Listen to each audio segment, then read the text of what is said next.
Classes. तो friends हम लोग डिस्कस करने वाले हैं पेपर 1 सीडीपी। ये जो आपका पेपर हुआ था आज, इसको हम लोग डिस्कस करने वाले हैं। तो आप लोग अपने आंसर मैच करते जाइएगा। ये जो सेट है डी सेट है, बाकी अगर आपका कोई और सेट है तो आपको आगे पीछे क्वेश्चन मिल सकते हैं, तो आप लोग मैच कर लीजिएगा, कोई दिक्कत नहीं होगी। तो हम लोग डिस्कस करने वाले हैं सीडीपी। इसके पहले आपको social science, Hindi language, Sanskrit, CDP paper 2 वो मैंने डिस्कस किया हुआ। तो अगर आपने नहीं देखा तो जाकर के अपने आंसर जो है मैच कर सकते हैं। तो स्टार्ट करते हैं आज के जो क्वेश्चन है, यानी कि ये हम लोग पेपर 1 डिस्कस करने वाले हैं जो आज आपका पेपर हुआ था। तो हम लोग डिटेल में ना जाते हुए सीधे क्वेश्चन का आंसर देखेंगे, क्योंकि आप लोग अपना आंसर मैच करते जाइएगा कि कितने आपके सही हो रहे हैं। उसके बाद हम लोग प्रॉपर तरीके से जब डिस्कस करेंगे पेपर, तो हम लोग डिटेल में जाएंगे। आज हम लोग सिर्फ और सिर्फ क्वेश्चन का आंसर देखने वाले हैं। तो स्टार्ट करते हैं। पहला जो क्वेश्चन है, शिक्षा शास्त्री अधिगम प्रक्रिया में व्यस्त और सक्रिय रूप से शामिल जो है महसूस करते हैं जब। तो क्वेश्चन नंबर जो फर्स्ट है, इसका आंसर हो जाएगा 2, यानी कि गतिविधियां उनके संदर्भ से संबंधित होती हैं। तो क्या है, बच्चे सक्रिय रूप से महसूस यानी सक्रिय रूप से शामिल होना महसूस करते हैं। तो आंसर आपका फर्स्ट इसमें सही हो जाएगा। दोहराव रटने के नहीं होगा, ये भी अपेक्षा भी नहीं होगा, नकारना ये भी नहीं होगा। आंसर आपका फर्स्ट ऑप्शन सही हो जाएगा। अगले क्वेश्चन पे चलते हैं। क्वेश्चन नंबर 2 पे अदर्शन और रीजन का क्वेश्चन दिया गया है। इसमें कहा जा रहा है कि शिक्षकों को कक्षा में प्रभावी संज्ञान सुनिश्चित करने के लिए बच्चों को संवेगात्मक जो है सहारा देना चाहिए। तर्क जो दिया गया यानी रीजन जो दिया गया, संवेग व संज्ञान एक दूसरे से जटिल रूप से संबंधित होते हैं। तो क्वेश्चन नंबर 2 का 2 आंसर हो जाएगा, यानी ए और आर दोनों सही हैं और आर एक सही व्याख्या भी कर पा रहा है। आंसर आपका सेकंड ऑप्शन सही हो जाएगा। अगले क्वेश्चन पे चलते हैं। अगला है क्वेश्चन नंबर 3। आमतौर पर सीखने की अक्षमता यानी कठिनाइयों वाले बच्चों में क्या होता है। तो क्वेश्चन नंबर 3 का 4 ऑप्शन हो जाएगा, यानी एक जैसे दिखने वाले अक्षर और वर्ण को लेकर भ्रम होता है, क्योंकि क्या है 9 को जो है 6 देख रहे होते हैं, बी को क्या है डी समझ रहे होते हैं। ठीक है, तो आंसर आपका 4 ऑप्शन सही हो जाएगा। आप लोग फटाफट मैच करते चलिएगा। अगला क्वेश्चन है क्वेश्चन नंबर जो है आपका 4। इसमें कहा जा रहा है, निम्नलिखित में से कौन सा कथन प्रगतिशील शिक्षा में शिक्षक की भूमिका का सबसे अच्छा वर्णन करता है। तो क्वेश्चन नंबर 4 का थर्ड ऑप्शन सही हो जाएगा, यानी शिक्षक एक सुविधा जो है सुविधा प्रदाता के रूप में कार्य करता है। आंसर आपका थर्ड ऑप्शन हो जाएगा। अगले क्वेश्चन पे चलते हैं, क्वेश्चन नंबर 5 पे। क्वेश्चन नंबर 5 है, प्रतिभाशाली बच्चों के संदर्भ में निम्नलिखित में से कौन सा कथन सही है। तो क्वेश्चन नंबर 5 का थर्ड ऑप्शन आपका सही होगा। प्रतिभाशाली बच्चे निश्चित रूप से शैक्षणिक, सामाजिक और भावात्मक सभी क्षेत्र में जो उत्सुकता जो है प्रकट करते हैं। आंसर आपका थर्ड ऑप्शन हो जाएगा। हम लोग डिटेल में ना जाते हुए सीधे क्वेश्चन देख रहे हैं, क्योंकि आपको भी जो है आंसर अपने जानने की जल्दी होगी, तो हम लोग फटाफट आंसर समझ रहे हैं। अगला क्वेश्चन है क्वेश्चन नंबर 6। जीन पियाजे के अनुसार निम्नलिखित में से कौन सी क्षमताएं जो है पूर्व संक्रियात्मक अवस्था की विशेषता है, यानी प्री ऑपरेशनल स्टेज की जो है विशेषताएं हैं। हम लोगों ने डिटेल में जीन पियाजे से रिलेटेड मैंने एक्स्ट्रा क्वेश्चन करवाए थे, जो कि इसमें सारे जीन पियाजे से रिलेटेड क्वेश्चन थे। अगर आपने देखा होगा तो आपको काफ़ी हेल्प मिली होगी, वहाँ से काफ़ी क्वेश्चन देखने को भी मिले हैं।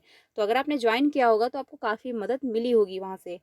तो क्वेश्चन जो है आपका 6, इसमें आंसर हो जाएगा आपका फर्स्ट, यानी कि प्रतीकात्मक खेल और जीववाद। क्योंकि बच्चे जो है प्री ऑपरेशनल स्टेज पर जब होते हैं 2 से 7 वर्ष की उम्र में, तो उनको क्या लगता है मेरे आसपास जो भी वस्तुएं हैं उनमें जीव है, उसमें जान है, और वो क्या है सिंबल के थ्रू जो है चीज़ों को देखना, समझना स्टार्ट करना, खेलना शुरू कर देते हैं। आंसर आपका फर्स्ट ऑप्शन सही हो जाएगा। क्वेश्चन नंबर 7 पे चलते हैं। आलोचनात्मक सोच वाले प्रश्न पूछने का प्रथम जो है प्राथमिक उद्देश्य क्या है, यानी जो क्रिटिकल थिंकिंग जो है डेवलप होती है, तो ऐसे क्वेश्चन पूछने के जो उद्देश्य क्या होते हैं। तो क्वेश्चन नंबर 7 का 4 ऑप्शन होगा, यानी उच्च स्तरीय सोच और समस्या समाधान कौशल को बढ़ावा देना, कि बच्चे जो है तर्क वितर्क कर पाए, हायर लेवल थिंकिंग उनमें आ जाए, प्रॉब्लम सॉल्विंग स्किल बढ़े। आंसर आपका 4 ऑप्शन हो जाएगा। अगले क्वेश्चन पे चलते हैं। अगला है क्वेश्चन नंबर 8। क्वेश्चन नंबर 8 है, आनुवंशिकता पूरी तरह से जो है एक व्यक्ति के जो है का निर्धारण करती है। तो आनुवंशिकता जो है हेरिडिटी जो है वो किसका निर्धारण करती है। क्वेश्चन नंबर 8 का सेकंड ऑप्शन आपका होगा, यानी ओनली क्या है सेक्स, क्योंकि क्या है हेरिडिटी से ही निर्धारित होता है। आंसर आपका सेकंड ऑप्शन हो जाएगा। अगले क्वेश्चन पे चलते हैं 9 पे।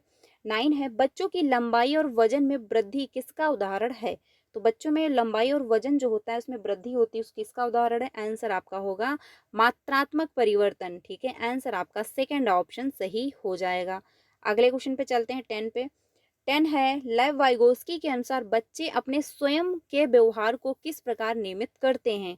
तो लेव वाइगोस्की के अनुसार पूछा गया है क्वेश्चन नंबर जो आपका 10 है, इसमें थर्ड ऑप्शन होगा, यानी कि अहम वाक्य के प्रयोग द्वारा, यानी कि user of inner speech. Answer आपका जो है थर्ड ऑप्शन हो जाएगा। अगले क्वेश्चन पे चलते हैं। अगला है क्वेश्चन नंबर 11 में कहा गया है कि विकास के संदर्भ में निम्नलिखित में से कौन सा कथन सही है, यानी डेवलपमेंट के बारे में पूछा है। तो स्टेटमेंट आपका जो है थर्ड सही हो जाएगा, क्योंकि विकास क्या चक्रीय तरीके से होता है, रेखीय नहीं होता, क्योंकि एक सीक्वेंस में आपका डेवलपमेंट ना हो करके क्या है वर्तुलाकार यानी चक्रीय रूप में होता है। आप कुछ एक दिन ज़्यादा सीखेंगे तो किसी दिन कम सीखेंगे, किसी दिन आप ज़्यादा सीखेंगे, ये नहीं कि आप डेली कुछ ना कुछ सीखते जा रहे हैं, ये पॉसिबल नहीं है। तो आंसर आपका जो है थर्ड ऑप्शन सही हो जाएगा। इसको भी मैंने बहुत अच्छे से समझाया हुआ था। अगले क्वेश्चन पे चलते हैं 12 पे। कक्षा 5वीं के बच्चों को तैरने और डूबने की अवधारणाओं को पढ़ाने के लिए संरचनावाद में दृढ़ विश्वास रखने वाले शिक्षकों द्वारा कौन सा शैक्षणिक दृष्टिकोण अपनाया जाएगा। तो क्वेश्चन जो 12 है, इसमें आपका फर्स्ट ऑप्शन सही हो जाएगा, यानी निर्देशित खोज। ठीक है, आंसर आपका फर्स्ट ऑप्शन इसमें सही होगा। अगले क्वेश्चन पे चलते हैं। अगला है क्वेश्चन नंबर 13 में कहा जा रहा है कि विभिन्न जेंडर के व्यवहार के बारे में पूर्वकल्पित जो है सामान्यकरणीय कारण जो है मतलब सामान्यीकरण क्या कहलाते हैं। तो आंसर जो होगा आपका क्वेश्चन नंबर जो है आपका, एक सेकेंड, क्वेश्चन नंबर जो 13 है, इसमें आंसर होगा आपका 2, यानी कि जेंडर रूढ़िबद्धता यानी जेंडर स्टीरियोटाइप की यहाँ पर बात कही जा रही है। ठीक है, आंसर हो जाएगा सेकंड ऑप्शन। अगले क्वेश्चन पे चलते हैं, क्वेश्चन नंबर 14 पे। 14 है एक समावेशी कक्षा में यानी इंक्लूसिव क्लासरूम में जो है क्या होता है। तो क्वेश्चन नंबर 14 का आपका आंसर हो जाएगा थर्ड, आंसर आपका हो जाएगा, यानी कि सभी बच्चे समान पाठ्यचर्या का पालन करते हैं और सभी शिक्षार्थियों के लिए समान शिक्षा शास्त्र अपनाया जाता है, ये नहीं होगा। सभी बच्चे की कक्षा की गतिविधियां तक पहुंच है और वे कक्षा की क्रिया में शामिल होते हैं। आंसर आपका जो है थर्ड ऑप्शन सही हो जाएगा क्वेश्चन नंबर 4 का, मतलब 14 का। ठीक है, अगले क्वेश्चन पे चलते हैं, क्वेश्चन नंबर 15 पे। 15 है लेव वाइगोस्की के सिद्धांत के अनुसार छात्रों के सीखने के अनुभव को बेहतर बनाने के लिए निम्नलिखित में से कौन सा एक अनुशंसित दृष्टिकोण है। तो क्वेश्चन नंबर 15 का आंसर होगा थर्ड ऑप्शन, यानी कि छात्रों के वर्तमान स्तर पर आधारित उनको उचित समर्थन और मार्गदर्शन के साथ काम प्रदान करना। आंसर आपका थर्ड ऑप्शन सही हो जाएगा। अगले क्वेश्चन पे चलते हैं। अगला है क्वेश्चन नंबर 16। एक क्वेश्चन जो है हार्वर्ड गार्डनर और आपका कोहलबर्ग, जीन पियाजे, वाइगोस्की से तो जरूर पूछे जाते हैं। ठीक है, अगला क्वेश्चन है हैंज की दुविधा, यानी कि जो क्वेश्चन है आपका 16, हैंज की दुविधा को पेश किए जाने पर जो है अरुणिमा तर्क देती है कि कानून इन परिस्थितियों के लिए स्थापित नहीं किया गया था। इस स्थिति में जो है दवा लेना वास्तव में सही नहीं है, लेकिन यह उचित है। तो कोहलबर्ग के सिद्धांत के अनुसार जो है अरुणिमा नैतिक विकास की कौन सी अवस्था में है। तो क्वेश्चन नंबर 16 का जो है, देखिए इसमें थोड़ा सा क्या है डाउट है, इसमें थर्ड भी हो सकता है आपका, सेकंड भी हो सकता है, तो इसको आप थोड़ा डाउट में रख सकते हैं, लेकिन ज़्यादा प्रायोरिटी क्या है थर्ड ऑप्शन के साथ हम जाएंगे। लेकिन क्या है इसमें 100% मैं नहीं कह सकती, क्योंकि क्या है थोड़ा सा इसमें कन्फ्यूजन क्रिएट हो रही है। ठीक है, तो इसको हम लोग जब प्रॉपर तरीके से पेपर डिस्कस करेंगे तो उसमें एनालिसिस कर लेंगे अच्छे से। अभी के लिए हम क्या है थर्ड के साथ जा रहे हैं। अगले क्वेश्चन पे चलते हैं। अगला है क्वेश्चन नंबर 17 है गणित में अपने गणित में अपने खराब अंकों के बारे में बात करते हुए अभी कहता है कि मुझे अंकों की समझ नहीं है। अभी अपने प्रदर्शन का जो है कारण किसको ठहरा रहा है। तो आंसर होगा आपका फर्स्ट, यानी योग्यता का अभाव रहा उसमें। आंसर आपका फर्स्ट होगा। किस्मत को नहीं कोस रहा, ना कार्य की कठिनाई, ना कोशिश की कमी रही, उसमें क्या है आंसर आपका फर्स्ट ऑप्शन हो जाएगा। अगले क्वेश्चन पे चलते हैं 18 पे। 18 आदर्शन और रीजन का क्वेश्चन दिया गया है। तो 18 जो है पहला है, जबकि कुछ बच्चे 12 महीने की उम्र में जो है बड़बड़ाना और दो शब्दों का वाक्य बोलना शुरू कर देते हैं, अन्य 20 महीने की उम्र तक ऐसा नहीं करते। तो बिल्कुल सही बात है, डिफरेंस होता है। विकासात्मक प्रतिमान केवल सांकेतिक हैं और व्यक्तिगत बच्चों का विकास काफी भिन्न हो सकता है। तो बिल्कुल सही बात है, आंसर आपका सेकंड होगा, क्योंकि ए और आर दोनों सही हैं। आर ए की सही व्याख्या भी कर पा रहा है, क्योंकि सभी का डेवलपमेंट अलग अलग प्रकार से होता है। ठीक है, डिपेंड करता है कि उसको इन्वायरमेंट कैसा दिया गया है। अगले क्वेश्चन पे चलते हैं। अगला है क्वेश्चन नंबर 19। क्वेश्चन नंबर 19 है, इसमें कह रहा है निम्नलिखित में से कौन सा एक अच्छी तरह से जो है तैयार किए गए आलोचनात्मक सोच वाले प्रश्न की विशेषता नहीं है। क्वेश्चन जो है निगेटिव था आपका। तो क्वेश्चन नंबर जो 19 है, इसमें आपका थर्ड ऑप्शन सही होगा, यानी यह मुख्य रूप से तथ्यात्मक जानकारी पर आधारित होता है। आंसर आपका थर्ड ऑप्शन सही होगा, क्योंकि बात कही गई निगेटिव की जो है समस्या समाधान कौशल बढ़ाता है, बिल्कुल सही बात है। अनुमति देता है, ये भी बात सही है। मूल्यांकन की आवश्यकता होती है, विश्लेषण और मूल्यांकन की आवश्यकता होती है, ये भी बात सही थी। आंसर आपका थर्ड होगा, क्योंकि तथ्यात्मक जानकारी पर आधारित यही आपका नहीं है, निगेटिव है। निगेटिव का निगेटिव आंसर हो जाएगा। अगले क्वेश्चन पे चलते हैं। अगला है क्वेश्चन नंबर 20 अदर्शन और रीजन का क्वेश्चन दिया गया है। तो इसमें कहा जा रहा है कि शिक्षकों को बच्चों के साथ काम करते समय लगातार अपने स्वयं के दृष्टिकोण और पूर्वाग्रहों की जांच करनी चाहिए, बिल्कुल सही बात है। समस्या समाधान की प्रक्रिया कार्यात्मक स्थिरता से बाधित है, तो ये भी बात आपकी क्या है, सही हो जाएगी। लेकिन क्या है इसमें, ये एक दूसरे के लिए सही नहीं है, क्योंकि यहाँ पर बात कुछ और हो रही है, यहाँ पर बात कुछ और हो रही है। तो आंसर आपका थर्ड हो जाएगा, यानी ए और आर दोनों सही हैं, लेकिन ए आर की सही व्याख्या नहीं कर पा रहा है। ठीक है, आंसर आपका थर्ड ऑप्शन सही हो जाएगा। अगले क्वेश्चन पे चलते हैं 21 पे। 21 है आदर्शन और रीजन का क्वेश्चन। इसमें कहा गया है कि विविध सांस्कृतिक पृष्ठभूमि से छात्रों की जरूरतों को पूरा करने के लिए कक्षा शिक्षण को सांस्कृतिक रूप से जो है उत्तरदायी होना चाहिए। कक्षा में जो है समानता केवल मानकीकृत पाठ्यचर्या व आकलन के द्वारा सुनिश्चित की जा सकती है, तो ये कहना गलत हो जाएगा और आपका फर्स्ट भी गलत है, क्योंकि बात यहाँ पर ये कह दी गई कि कक्षा शिक्षण को सांस्कृतिक रूप से उत्तरदायी होना चाहिए, तो ये कहना आपका गलत हो जाएगा। आंसर आपका 4 है। आंसर जो आपका है क्वेश्चन नंबर 21 का फर्स्ट हो जाएगा, यानी ए सही और आर गलत है। सॉरी, ये माफ करना, ये आपका सही होगा। आंसर आपका 4 ऑप्शन होगा, क्योंकि विभिन्न, अच्छा हाँ, विभिन्न सांस्कृतिक पृष्ठभूमि, ये आपका सही होगा। सेकंड यानी आर जो दिया गया है, तर्क जो दिया गया है, रीजन जो दिया गया है, वो गलत है। जो आदर्शन है वो आपका सही है। आंसर आपका 4 ऑप्शन सही हो जाएगा। 22 पे चलते हैं। 22 हार्वर्ड गार्डनर से क्वेश्चन है। हार्वर्ड गार्डनर के दी गई बुद्धि की अवधारणा का निहितार्थ है कि, तो क्वेश्चन नंबर जो है 22, इसमें थर्ड ऑप्शन सही हो जाएगा, यानी अलग अलग आयामों में लोगों की अलग अलग योग्यता होती है, तो बिल्कुल सही बात है। इन्होंने 8 प्रकार की बुद्धि भी आप में दी है, और एनसीईआरटी में जो है 8 प्रकार की बुद्धि गिवन भी है, और सीटेड 8 प्रकार की बुद्धि भी पूछता भी है। ठीक है, अगले क्वेश्चन पे चलते हैं 23 पे। 23 है, निम्नलिखित में से कौन सी सार्थक सीखने के लिए एक प्रभावी स्मृति तकनीकी नहीं है।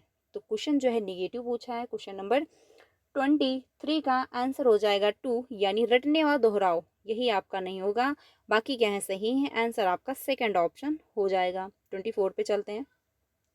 24 है कि निम्नलिखित में से अवधारणा के निरूपण का कौन सा क्रम बच्चों की संज्ञानात्मक क्षमताओं के उत्तरोत्तर विकास के अनुसार है। तो आंसर आपका सेकंड होगा, यानी कि क्वेश्चन नंबर 24 का सेकंड होगा, क्रिया आधारित, छवि आधारित, संकेत आधारित। आंसर आपका सेकंड ऑप्शन सही हो जाएगा। अगले क्वेश्चन पे चलते हैं 25 पे। 25 है आदर्शन और रीजन का क्वेश्चन दिया गया है 25। इसमें कहा जा रहा है कि शिक्षकों को कक्षा में प्रश्न पूछने पर ध्यान देना चाहिए और निर्देश देने के बजाय उन्हें प्रश्न पूछने के लिए प्रोत्साहित किया जाना चाहिए, तो बिल्कुल सही बात है। ठीक है, तर्क जो दिया गया, बाल केंद्रित शिक्षा शास्त्र का अर्थ है कि कक्षा में बच्चों की आवाज को महत्व देना और उनकी प्रतिभागिता को सुनिश्चित करना, बिल्कुल सही बात है। आंसर आपका सेकंड होगा, क्योंकि ए और आर दोनों सही हैं, आर ए की सही व्याख्या भी कर पा रहे हैं, क्योंकि दोनों सही भी हैं और दोनों एक दूसरे से रिलेट भी कर रहे हैं। आंसर होगा सेकेंड ऑप्शन। हम लोग डिटेल में नहीं जा रहे हैं, क्योंकि सीधे क्वेश्चन का आंसर देख रहे हैं, क्योंकि आपको मैच करना है कितने आपके सही हो रहे हैं। हम लोग इसके बाद जब प्रॉपर तरीके से डिस्कस करेंगे, पेपर का एनालिसिस करेंगे, तो हम सारी बातें डिटेल में समझेंगे, डिटेल में जाएंगे। ठीक है, अभी के लिए क्या आप लोग मैच करते चलिए। 26 है, जागृति को पता चल गया कि उसका कुत्ता जो है स्टडी का गोल्डन रिटीवर है। जब वह एक और कुत्ते को देखती है तो वह रट्टी जैसे जो है दिखता है, लेकिन एक अलग जो है नस्ल का है, तो वह उसे भी कुत्ता ही समझती है। जीन पियाजे के संज्ञानात्मक विकास के सिद्धांत के अनुसार यह किस अवधारणा को प्रदर्शित कर रहा है। तो आंसर आपका होगा असिमिलेशन, क्योंकि क्या है वो कोई उसमें चेंज ना करके सीधे उसमें ऐड कर रही है, यानी प्रीवियस नॉलेज में नया नॉलेज ऐड कर रही है। तो आंसर आपका हो जाएगा असिमिलेशन। आंसर होगा फर्स्ट ऑप्शन। ठीक है, अगले क्वेश्चन पे चलते हैं 27 पे। 27 जो है क्वेश्चन नंबर जो 27 है, इसमें कहा गया, थोड़ा सा इस तरफ जो कटा हुआ है, तो इसमें बच्चों उन्होंने बहुत कम उम्र में गंभीर सामाजिक जो है अभाव का अनुभव किया है। आमतौर पर उनके विकास में देरी द्वारा बाधा उत्पन्न होती है और पुनर्वास के बावजूद विकास के कुछ क्षेत्र में सुधार अनिस्तस्त अधीनस्थ होने की संभावना है। यह अवधि जिसमें विकास पर्यावरणीय समर्थन के महत्वपूर्ण रूप से प्रभावी होता है डैश डैश कहलाता है। तो क्वेश्चन नंबर 27 का फर्स्ट ऑप्शन हो जाएगा, यानी सेंसिटिव पीरियड है। आंसर आपका संवेदनशील अवधि होगा। आंसर फर्स्ट ऑप्शन सही हो जाएगा। अगले क्वेश्चन पे चलते हैं 28 पे। 28 है, दोहराव व बारंबार किए जाने वाले व्यवहार किसकी विशिष्ट पहचान है। तो 28 का सेकंड ऑप्शन हो जाएगा स्वालीन क्रम विकार, यानी कि क्या है, बच्चे बार बार वही चीजें रिपीट करते रहते हैं। ठीक है, आंसर जो है सेकंड ऑप्शन सही हो जाएगा। अगले क्वेश्चन पे चलते हैं 29 पे। 29 है, निम्नलिखित में से कौन सा निरंतर और व्यापक मूल्यांकन का समर्थन करेगा। तो क्वेश्चन नंबर 29 का टू ऑप्शन सही हो जाएगा, यानी वृद्धि और अधिगम प्रगति पोर्टफोलियो। आंसर होगा आपका थर्ड ऑप्शन आपका। एक मिनट 29 जो है आपका सेकंड ऑप्शन सही हो जाएगा, यानी सर्वश्रेष्ठ कार्य पोर्टफोलियो। ठीक है, माफ करना, ये नहीं होगा आपका, सेकंड ऑप्शन सही हो जाएगा। ये लास्ट क्वेश्चन है, सामाजिक रचनावादियों के अनुसार अधिगम की प्रक्रिया के बारे में निम्नलिखित में से कौन सा कथन सही है। तो क्वेश्चन जो है आपका फर्स्ट हो जाएगा, यानी कि अधिगम अर्थ निर्माण की एक सामाजिक प्रक्रिया है। ठीक है, आंसर जो है फर्स्ट ऑप्शन होगा व्यवहारवादी। अलगाव ये नहीं होगा, ये भी नहीं होगा, ये भी नहीं होगा, क्योंकि केवल अवलोकन के माध्यम से होता है, ये कहना गलत हो जाएगा। आंसर जो है फर्स्ट ऑप्शन आपका सही होगा। तो फ्रेंड्स ये 30 क्वेश्चन थे। डी सेट मैंने पूरा डिस्कस किया, सीडीपी पेपर 1। तो आप लोग कमेंट में बताइए कि आपका कितना स्कोर आज का बन पा रहा है। ऐसे ही करके हम लोग सारे पेपर डिस्कस करने वाले हैं, तो चैनल को सब्सक्राइब कर लीजिएगा। वीडियो अच्छी लगे तो लाइक करिएगा, बाकी अपने सारे फ्रेंड को शेयर करिएगा। मिलते हैं नेक्स्ट वीडियो में। Thank you.